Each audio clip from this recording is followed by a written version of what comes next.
بسم اللہ الرحمن الرحیم۔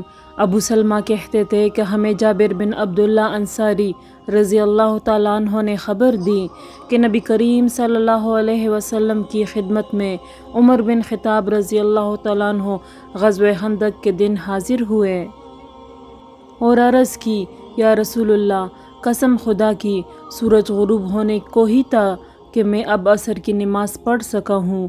آپ جب حاضر خدمت ہوئے تو روزہ افطار کرنے کا وقت آ چکا تھا۔ نبی کریم صلی اللہ علیہ وسلم نے فرمایا کہ قسم اللہ کی، میں نے بھی تو نماز عصر نہیں پڑھی ہے۔ پھر آپ بطحان کی طرف گئے، میں آپ کے ساتھ ہی تھا۔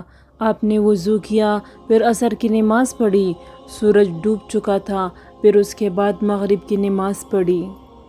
عبدالعزیز بن صہیب نے حضرت انس رضی اللہ تعالیٰ عنہ سے بیان کیا، انہوں نے کہا کہ نماز کے لیے تکبیر ہو چکی تھی اور نبی کریم صلی اللہ علیہ وسلم کسی شخص سے مسجد کے ایک گوشے میں چپکے کان میں باتیں کر رہے تھے۔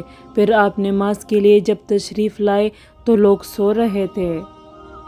حمید طویل نے بیان کیا کہ میں نے ثابت بنانی سے ایک شخص کے متعلق مسئلہ دریافت کیا جو نماز کے لیے تکبیر ہونے کے بعد گفتگو کرتا رہے۔ اس پر انہوں نے انس بن مالک رضی اللہ تعالیٰ عنہ سے بیان کیا کہ انہوں نے فرمایا کہ تکبیر ہو چکی تھی۔ اتنے میں ایک شخص نبی کریم صلی اللہ علیہ وسلم سے راستے میں ملا اور آپ کو نماز کے لیے تکبیر کہی جانے کے بعد بھی روکے رکھا۔